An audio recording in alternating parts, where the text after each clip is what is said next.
Ya, halo pemirsa, apa kabar Anda hari ini? Langsung dari studio IDX Channel Jakarta, saya Prasetyo Wibowo kembali hadir dalam Market Review, program yang mengupas isu-isu yang menjadi penggerak ekonomi Indonesia.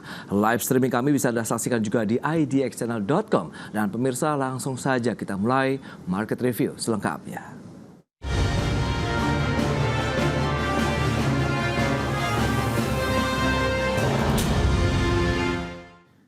Ya, Bursa Efek Indonesia kembali semarak dengan hadirnya anggota baru yakni PT Cipta Perdana Lancar Tbk. Emiten berkode saham PART ini atau PART melepas sekitar banyak saham begitu yang ditawarkan kepada publik dengan harga penawaran sekitar Rp105 per saham dan total raihan dana IPO-nya sebesar Rp30 miliar.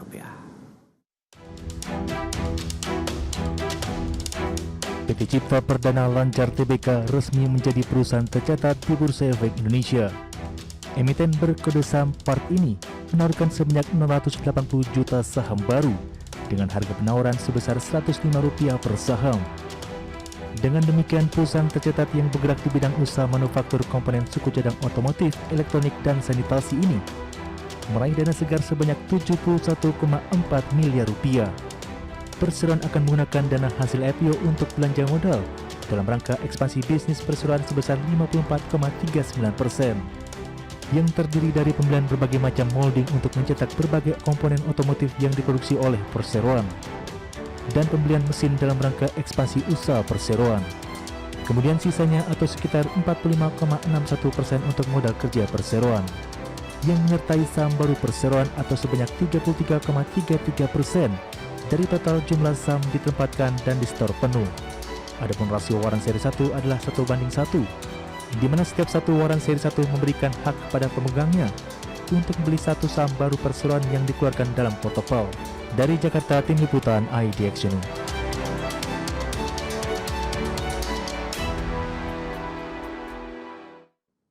Ya, pemirsa, untuk membahas tema menarik kita hari ini terkait dengan IPO PT Cipta Perdana Lancar Tbk ini sudah hadir bersama saya di studio bersama dengan Bapak Chung Rino Saputra, Direktur PT Cipta Perdana Lancar Tbk, dan juga Bapak Hamim, Direktur Utama PT Cipta Perdana Lancar Tbk. Selamat pagi, Bapak-bapak. Pagi. Baik, terima kasih atas kehadirannya dan kami ralat sedikit pemirsa, tadi ada dana IPO begitu yang diperoleh. Hasilnya begitu perseroan adalah sekitar Rp71,4 miliar begitu ya. Baik, langsung saja kita akan sampaikan terkait dengan latar belakang ini dari Pak Hamim dulu. Sebenarnya apa sih yang mendasari perseroan akhirnya memilih nih menjadi perusahaan tercatat nih? Silakan. Oke, perusahaan kita Cipta Perdana Lancar, mungkin dari sejarah awal ya. Silakan. Sejarah awal dari kita bentuk di tahun 2007 mulai dari home industry. Oke. Terus 2 tahun kemudian kita mulai pengembangan, kita mengadopsi sistem, terus kita juga pengukuhan PT. Oke. Nah, terus kita berlanjut, terus lanjut ke tahun 2024 kita untuk memberanikan diri untuk IPO untuk TBK. Nah, latar belakang saya untuk ke IPO dan TBK ini untuk mengembangkan lebih luas lagi. Baik skala pasar untuk pengenalan ke publik seperti itu. Oke, itu dia tadi ada dana segar Rp71 miliaran, tentunya bisa dimanfaatkan untuk melakukan ekspansi juga nih. Nah, menarik. Lantas berapa besar tadi target raihan dana sudah disampaikan, kemudian penggunaannya nih mungkin Pak Rino bisa menjelaskan lebih jauh. Silakan. Apa saja nih? Penggunaan dana ini saya bagi 2 ya Pak ya. Ada capek, ada OPEC ya. Oke. Capek sendiri saya bagi 2 lagi nih. Capek sendiri kan untuk saya pembelian mesin itu ada 4 mesin ya Pak ya. Oke. 160 ton, 200 ton, 315 dan 400 ton. Oke. Capek yang satunya lagi itu untuk buat mold. Karena semua part yang kita produksi itu membutuhkan mold, cetakan. Cetakan, ya. Ya, itu target mold yang saya mau beli di Capek ini ada 92 item. 92 item untuk molding mesinnya. Yes. Oke. Nanti untuk OPEX-nya itu saya gunakan untuk menambah modal kerja, material dan lain-lain lah di OPEX-nya ya. Itu dia ya, pemirsa, dari penggunaan dana hasil IPO Rp71,4 miliar. Ada capital expenditure tadi, pembelian mesin molding, kemudian mesin press juga begitu ya, dan sisanya untuk operating expenditure atau modal kerja perseroan. Nah, yang menarik juga ini ada warrant 1 yang diterbitkan begitu sebagai sweetener ini, Pak Rino, mungkin bisa dijelaskan. Ya, warrant ini jadi setiap pembelian 1 lembar saham mendapatkan 1 Warren, Ya, warrantnya itu bisa dieksekusi 12 bulan setelah pencatatan. Gitu, Pak. Mekanismenya sendiri berarti 1:1 ya? 1:1. Oke. 1:1. Baik, kalau untuk hasilnya juga nanti, apakah juga difokuskan untuk pengembangan usaha untuk Warren? Dari Warren itu kemungkinan sih saya akan nambah mesin lagi karena saat ini kapasitas gudang produksi saya baru 65% lah. Oh, baik. Jadi belum full capacity. Jadi dari 65% ini dengan saya tambah mesin dan mold tadi, paling saya hanya menambah 5-10%, Pak. Jadi masih ada sekitar 20-25% kapasitas produksi, saya bisa beli mesin lagi supaya full capacity 100%. Wow, gitu. berarti utilisasinya masih banyak ruang ya? Untuk dikembangkan lagi begitu ya. Oke, itu dia pemirsa. Nah, menarik. Mungkin Pak Hamim bisa menjelaskan juga sejauh mana profil dari Cipta Perdana Lancar TBK yang hari ini baru melantai di Bursa Efek Indonesia. Tadi sudah disampaikan sejarahnya. Kemudian bagaimana Anda melihat profil dan siapa saja karyawan, kemudian lokasi bisnis di mana ini, silakan. Oh, lokasi bisnis kita ada di Tangerang. Ya, tepatnya di Jatiwung. Ya, itu. Kapasitas produksi berapa banyak Pak kalau kita cermati hingga saat ini? Oh, masih cukup luas ya, cukup banyak ya, masih tersedia kapasitas itu produksi. Oke, dan dengan tadi ini kan menjadi salah satu perusahaan yang berangkat dari UKM. UKM, betul. Nah, itu perkembangannya ini kan tentu bisa menjadi inspirasi juga nih bagi teman-teman perusahaan-perusahaan kecil lainnya begitu bisa maju bahwa perusahaan kecil pun bisa melantai begitu di pasar modal. Nah, ini ada nilai apa yang ingin disampaikan? Saya rasa nggak ada yang nggak mungkin ya. Usaha itu harus kita komitmen. Ya, karena kita juga mayoritas customer kita kan perusahaan-perusahaan asing juga ada, perusahaan Jepang gitu ya contohnya. Jadi bagaimana kita harus menjaga QCD. QCD itu quality cost delivery. Artinya delivery-nya tepat waktu, cost-nya juga kita bersaing, dan quality yang paling utama. Nah, itu yang kita pertahankan. Gitu. Dari awal saya buka perusahaan tahun 2009 saya udah ISO. Tujuannya ISO itu adalah untuk meyakinkan bahwa kita ini bekerja berdasarkan sistem. Nah, dari situlah kita diberikan kepercayaan oleh customer untuk memberikan kesempatan dapat beberapa part item yang kita peroleh, itu seperti itu. Itu dia. Ini menjadi salah satu emiten yang bergerak di bidang manufaktur komponen suku cadang, otomotif, elektronik dan juga sanitasi ya. Baik, berarti memang dua sektor ini yang memang menjadi core bisnis begitu Pak?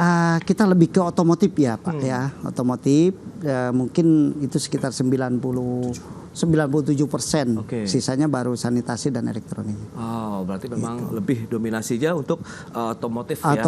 Baik, nah kalau bicara mengenai pangsa pasarnya, mungkin Pak Rino bisa menjelaskan lebih jauh juga nih. Seperti apa sih kemudian kita tahu kan perusahaan-perusahaan sejenis ini tidak sedikit begitu, ada banyak juga nih begitu. Anda melihat bagaimana kansnya? Kalau menurut kami ya Pak ya. Positioning kami ini udah di middle up lah. Jadi dari sisi lahan, terus kapasitas produksi, mesin, alat ukur, manpower, modal kerja. Ya kalau menurut saya sih saya udah di middle up. Itu pertama. Kedua, dalam satu motor itu Pak, itu kan terdiri dari ratusan komponen. Betul. Ya mungkin di atas 800 komponen mungkin ya. Saat ini mungkin kita hanya memproduksi sekitar 0,3% saja. Jadi masih ada pasar itu 99,7% yang terbuka luas. Jadi tergantung kita nih, kita siap nggak nangkep gitu. Kesempatan kita tuh masih terbuka luas sekali. Baik, tapi kalau otomotif tuh lebih banyak kemana sih kalau kita spare part yang dibuat begitu dari perseroan untuk yang roda 2, roda R2. Jadi kalau tadi Pak Hamim bicara itu kan dari 100% revenue penjualan kami itu 97% itu di otomotif. Otomotif itu kita bagi dua lagi tuh. 95% di R2, R2 itu roda 2 ya. 2%-nya di R4. Nah, jadi yang R2 ini pasarnya masih luas sekali Pak. Jadi kalau mungkin Bapak pemirsa sekarang kan lihat banyak zaman udah online ya. Bapak mager ke bawah, aduh panas, hujan, telepon. Online datang, makanan, minuman, kopi, mau beli apapun bisa di online gitu. Jadi semakin banyak nih membuka pasar untuk roda 2. Tantangannya sendiri bagaimana kalau kita bicara mengenai pengembangan tadi, meningkatkan utilisasi, apalagi nanti ada penambahan mesin-mesin molding baru, mesin press baru begitu ya? Jujur tantangan dari internal sendiri ini namanya buatan tangan manusia ya. Tadi Pak Hamim kan udah sebut itu QCD Pak, Quality Cost Delivery. Kalau cost oke lah kita bisa kesampingkan lah ya. Tapi quality dan delivery ini bagaimana kita harus menjaga quality, bagaimana kita harus menjaga delivery. Delivery itu jangan telat kirim. Ketepatan waktu yang utama. Ketepatan waktu. Jadi begitu kita telat kirim, customer kita ini terancam stop line. Oh iya oke. Kalau customer udah stop line, ya sudah mengikis kepercayaan customer ke kita dikit habis. Gitu. Nah itu dia strateginya untuk menjaga tadi QCD ya, seperti yang Anda sampaikan ya Pak Hamim. Nah ini bagaimana? Ini apakah sudah menjadi nafas juga dari semua pemangku dalam artian SDM begitu yang ada di perusahaan begitu? Oh iya Pak. Jadi kita selalu belajar untuk mengadopsi sistem. Bahkan kita ikut pelatihan-pelatihan, ikut binaan-binaan perusahaan-perusahaan besar gitu. Jadi kita selalu belajar mengimprove gitu loh. Jadi misalkan di kita itu kan ada kira-kira 10-11 bagian ya. Ada quality, kita mesti improve ya.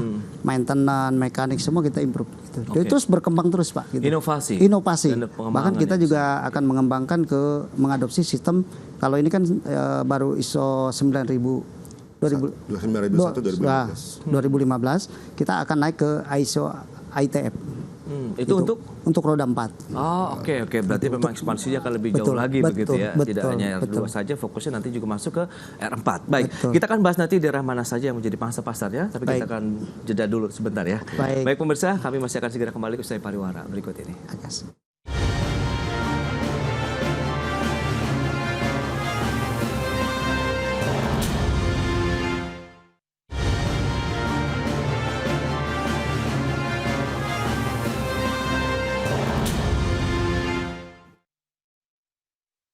Sama kami dalam Market Review, pemirsa, berikut ini kami sampaikan data terkait dengan profil emiten dari PT Cipta Perdana Lancar Tbk dengan kode sahamnya PART. Ya, seperti yang bisa Anda saksikan di layar televisi Anda, hari ini sudah resmi melantai di Bursa Efek Indonesia dengan jumlah saham yang dilepas ada 680 juta saham atau 25% dari modal ditempatkan dan lister penuh oleh perseroan. Underwriternya MNC Sekuritas, kemudian IPO-nya 5 Juli 2025, harga IPO Rp105 per saham dan dana hasil IPO 71,4 miliar rupiah. Seperti yang bisa Anda saksikan di layar televisi Anda. Kemudian kita lihat dari sisi penggunaan dana IPO yang tadi sudah disinggung juga begitu oleh Pak Rino, di mana sebagian juga untuk belanja modal atau capital expenditure yang dibagi juga tadi untuk pembelian mesin molding ada 92 item, kemudian pembelian mesin press juga begitu ya untuk menunjang ekspansi bisnis ke depan, dan sisanya untuk modal kerja atau operating expenditure. Berikutnya kita akan lihat dari sisi kepemilikan saham. Bisa Anda saksikan juga seperti apa? Ya, ada PT Cipta Investama Lancar, kemudian ada Hamim, kemudian Nenden Widyastuti, kemudian Samsia, dan masyarakat tadi 25%. Ini komposisi kepemilikan setelah IPO dari perseroan ya, dari PART. Dan selanjutnya kita lihat dari posisi aset, kemudian liabilitas dan ekuitas dari perseroan seperti apa. Aset yang dimiliki ada 221,37 miliar rupiah, liabilitasnya 157,83 miliar rupiah, kemudian ekuitas yang dimiliki oleh perseroan ada 63,53 miliar rupiah. Baik, kita akan lanjutkan kembali perbincangan kali ini bersama dengan Bapak Hamim, Direktur Utama, kemudian Pak Chung Rino Saputra, Direktur dari Cipta Perdana Lancar Tbk. Baik, kita akan lanjutkan kembali berdasarkan data tadi yang sudah disampaikan menarik. Nah, bicara mengenai wilayah kerja, tadi strategi bisnis sudah disampaikan, kuenya masih lebar yang bisa di-grab lagi oleh perseroan. Ini bagaimana strateginya? Mungkin Pak Rino ya bisa menyampaikan nih, pangsa pasarnya di daerah mana saja yang sekarang mungkin masih menjadi ya penunjang lah dari aktivitas perseroan. Pangsa pasar kita nih banyak sih di daerah Cikarang Karawang ya. Di Jakarta dikit lah. Lebih banyak sih ke daerah-daerah Cikarang Karawang gitu. Gitu sih. Karena di sana banyak pabrik juga begitu yang menjadi konsumennya. Jadi harapannya ke depan sih sama strateginya ini nih Pak. Kalau untuk strategi sih kita lebih mengembangkan lagi QCD-nya, kita lebih perketat lagi. QCD jadi kita mengurangi kualitas yang tidak baik terkirim, atau kita mengurangi delivery yang terlambat gitu kan. Nah, dengan QCD yang diperketat tadi, saat ini ya Pak ya, saat ini tambahan omset kita itu mencapai 4 miliar per bulan. Itu tambahan ya, di luar yang reguler berjalan. Sedang dalam masa penawaran, tetapi kita belum mendapatkan itu ada 27 M. Ya, dalam masa penawaran. Baik. Ya. Jadi kalau dalam masa penawaran ini kita nggak muluk-muluk 10% lah ya. Yes. Itu saya udah mendapatkan tambahan 2,7 M lagi. Itu dia. Mungkin bisa dijabarkan sekalian nih Pak Rino, bagaimana dari sisi kinerja perseroan, pendapatan, kemudian laba bersihnya sekalian nih. Jadi pemirsa pengen tahu seperti apa sih kinerja dari part ini. Ya. Silakan. Laba bersih saya di NPM ya, net profit margin saya di 2021 itu kurang lebih sekitar 4-5% Pak. Dengan revenue itu 129 M. 2022 kita ada peningkatan di revenue 190 M. NPM kita di 9-10%. Di 2023 revenue kita meningkat lagi di 238. Dengan NPM kita itu sekitar 6,71. Turun dong. Kenapa turun? Karena 2022 saya ada investasi tanah yang sekarang saya tempatin. Jadi 2023 ini kan sudah terhitung cicilan di perbankan gitu. Baik, itu dia. Memang sudah terencana lah ya terkait dengan ekspansi bisnis yang sudah dilakukan. Ada lahan, kemudian penambahan mesin penunjang juga nih buat kegiatan produksi begitu ya.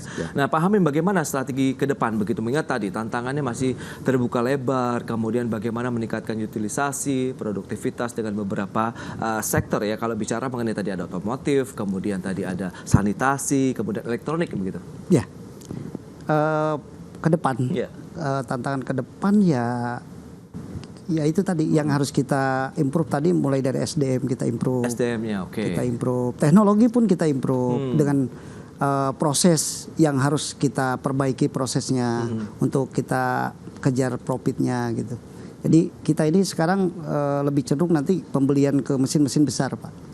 Jadi secara kapasitas besar, biasanya kita proses cuma 1 KPT, ini bisa 2 KPT untuk mengurangi biaya-biaya tenaga kerja gitu. Nah itu dia. Untuk menambahkan profit. Nah itu dia. Kalau ada penggunaan mesin baru, ada penggunaan teknologi baru, berarti kan butuh kesiapan juga tadi yang Anda katakan, ini SDM masih terus ditingkatkan lagi kemampuannya. Itu bagaimana? Apakah sudah nanti seiring sejalan begitu dengan datangnya nanti mesin-mesin? Betul. Kita lewat training, kita lewat improve gitu. Baik. Nah, kapan kalau kita lihat ini mulai ada peningkatan produktivitas kalau bicara mengenai ekspansi yang dilakukan dengan dana segar yang sudah disampaikan tadi Pak Rino? 2024 sudah mulai. Di 2024 memang kita sudah mulai. Saya ini sudah membuat proyeksi ini sampai 2028. Ya, 2024 ini saya memproyeksikan kenaikan revenue, otomatis kan NPM-nya kan mengikuti Pak. 11-20% itu target saya. 12%? 11-20%. Itu target ya Pak ya, harapan kami gitu. Kan kita kan juga sekarang kan udah dibantu oleh permodalan baru nih. Datang mesin, modal kerja, langsung jalan, go. Nah, yang menarik kalau memang menjadi poin utama tadi adalah lebih kepada quality, cost, dan delivery-nya begitu ya. Nah, ini bagian mananya yang mungkin perlu ditingkatkan lagi? Apakah tadi standar-standar, kemudian parameter-parameter baru akan diterapkan atau bagaimana nih? Saya mungkin Jadi kalau misalkan quality kita mesti improve SDM-nya. Alat harus kita alat ukurnya harus kita juga naikkan kelasnya, gitu. Jadi mungkin biasanya kan ada generasi-generasi tertentu alat ukur itu udah nggak bisa digunakan, kita gunakan. Seperti kita sekarang kan menggunakan paro, CNM gitu. Kalau dulu kita hanya menggunakan kaliper, high kit gitu. Nah sekarang kita terus pengetesan kita juga menggunakan ada uji tarik, cross cut untuk pengetesan welding dan lain-lain gitu. Karena kita di otomotif. Pengembangan dari kan ada research and development lah biasanya. Nah itu seperti apa Pak? Kondisinya kemudian bisa seiring sejalan dengan inovasi-inovasi terkait dengan produk. Berarti kan di situ ada permintaan dari konsumen juga kan? Setuju. Spare part yang diinginkan. Betul. Ya, biasanya kan mereka kasih drawing ke kita. Nah dengan drawing itu sesuai nggak kira-kira bahwa CPL atau part ini Cipta Perdana Lancar ini sanggup nggak mengerjakan part-part ini? Karena ini kan otomotif. Otomotif kan high quality. Harus gitu. Presisi. Dan ini kan menyangkut nyawa manusia juga kan yang membawa dan lain-lain. Nah kita harus ngikutin. Gitu harus ngikutin standar mereka gitu untuk quality ya. Oke. Gitu. Untuk cost ya itu tadi yang saya sampaikan, kita udah mulai mengimprove ke kayak kita proses yang kemarin manual, kita mulai ke high speed. Kita menggunakan mesin-mesin yang progresif. Memang investasi ya lumayan gitu, beda. Tapi kan kita lebih cost itu lebih terjaga gitu. Karena tipikal di otomotif ini kan ya kami kalau sudah Daigo awal misalkan A ya ke depan harus A, harus tetap komitmen. Komitmen, bukan kayak kita mungkin mohon maaf jual produk mungkin mohon maaf di pasar gitu, begitu pasokannya berkurang tapi bisa menaikkan harga, itu nggak bisa seperti itu. Kita udah terikat komitmen. Baik. Nah ini dia menarik kalau kita lihat lantas bicara mengenai komitmen tadi. Dengan adanya mesin-mesin baru kan berarti segala sesuatunya akan lebih mudah. Seberapa efektif nanti Pak Rino mungkin bisa menjelaskan? Seberapa efektifnya? Ini sebenarnya mesin belum datang nih udah diantri. Oh udah diantri, wow. Udah diantri. Kan tadi saya udah jelasin. Saat ini saya udah mendapatkan order itu kurang lebih 4M. 4M ini kenapa saya harus tambah mesin? Karena ini udah ngantri nih 4M nih. Mesinnya juga kita udah pesen kan. Jadi begitu mesin datang, manpower, bahan baku, material, go langsung. Pokoknya langsung bergerak, bekerja. Langsung go. Nggak boleh buang waktu. Itu dia. Jadi kita nggak sifatnya menunggu, kita udah persiapkan dulu gitu. Nah karena customer akan lebih mereka nyaman apabila peralatan ada dulu. Baik itu dia. Berarti kerjasamanya juga lebih meyakinkan ya konsumen. Baik, kita kan lihat seperti apa sih dari sisi kompetisinya, kemudian keunggulan kompetitif apa yang bisa disampaikan juga kepada pemirsa. Kita bahas nanti di segmen berikutnya. Kita akan jeda lagi ya. Pemirsa, pastikan Anda masih bersama kami.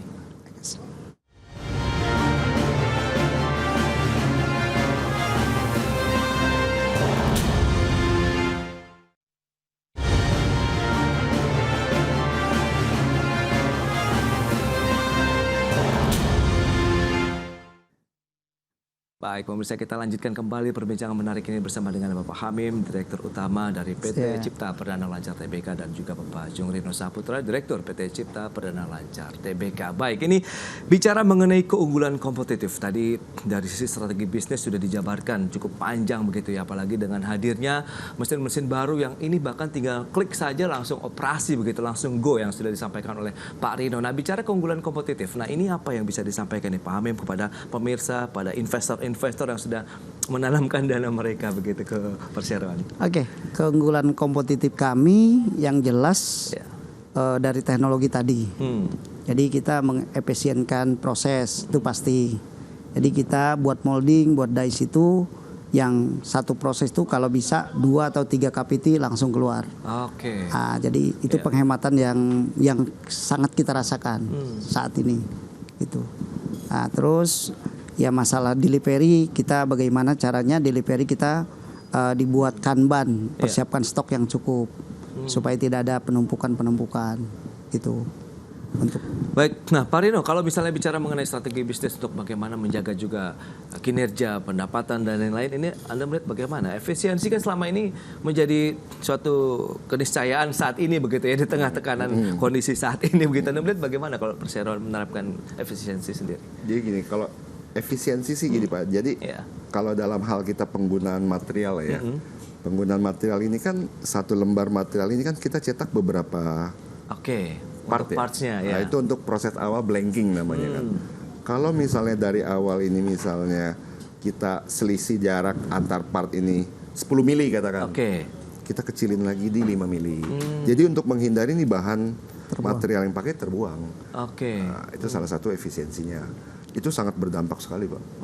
Karena rata-rata kan kita kan kalau jaraknya terlalu lebar ini kan jadi partnya kan jadi banyak yang kebuang ini materialnya Pak. Sayang sekali kan.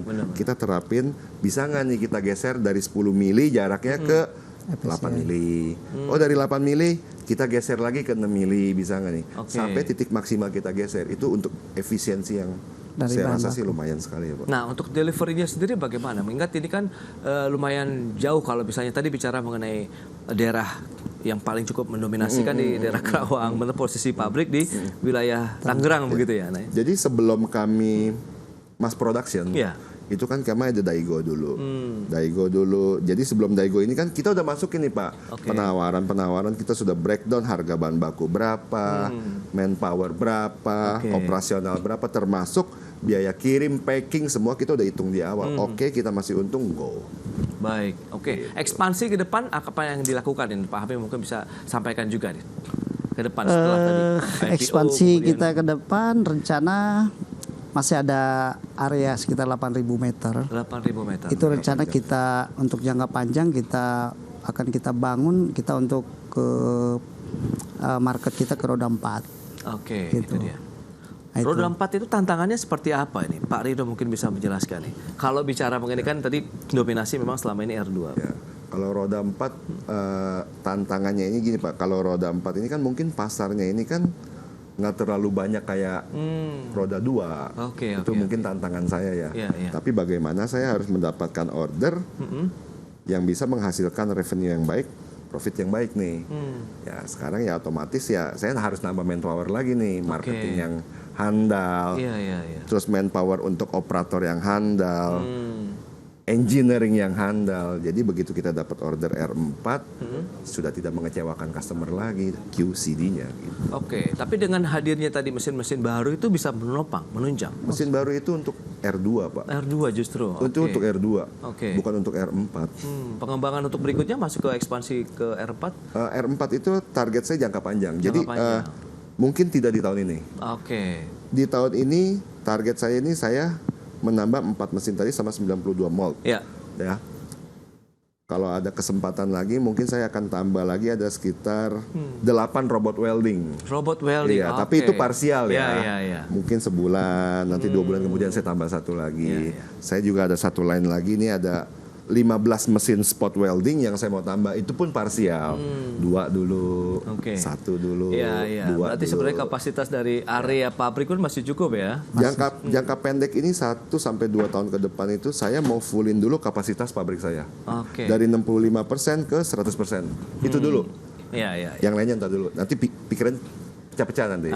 Itu dia. Berarti memang fokus tetap akan lebih kepada skala prioritas begitu ya. Prioritas dulu. Kemudian bagaimana nanti ini sudah mendapatkan pangsa pasar yang sudah tepat, penambahan lagi konsumen dan lain-lain, baru kita mulai ekspansi yang lebih jauh lagi. Gitu. Terakhir harapan Pak Hamim? Harapannya kita dengan IPO ini Pak, ya kita makin banyak dikenal secara positif tentunya. Terus kita juga pengelolaan lebih profesional, gitu, lebih terbuka, lebih transparan. Gitu. Kita juga mengharapkan untuk kesejahteraan karyawan itu lebih baik lagi. Itu dia ya beberapa harapan bahwa dari sisi peningkatan ekspansi, kemudian pangsa pasar yang bertambah, ya ujung-ujungnya adalah kesejahteraan dari karyawan juga begitu yang diutamakan. Baik, Pak Hamim terima kasih banyak atas waktu dan sharing yang sudah disampaikan. Terima kasih. Juga terima kasih atas insight yang sudah disampaikan kepada pemirsa. Sukses sudah menjadi anggota Bursa Efek Indonesia hari ini. Baik pemirsa, jangan beranjak dari tempat Anda karena sesaat lagi kami masih akan kembali dengan tema menarik lainnya terkait dengan penawaran umum obligasi 1 integrasi jaringan ekosistem 2024. Kami segera kembali.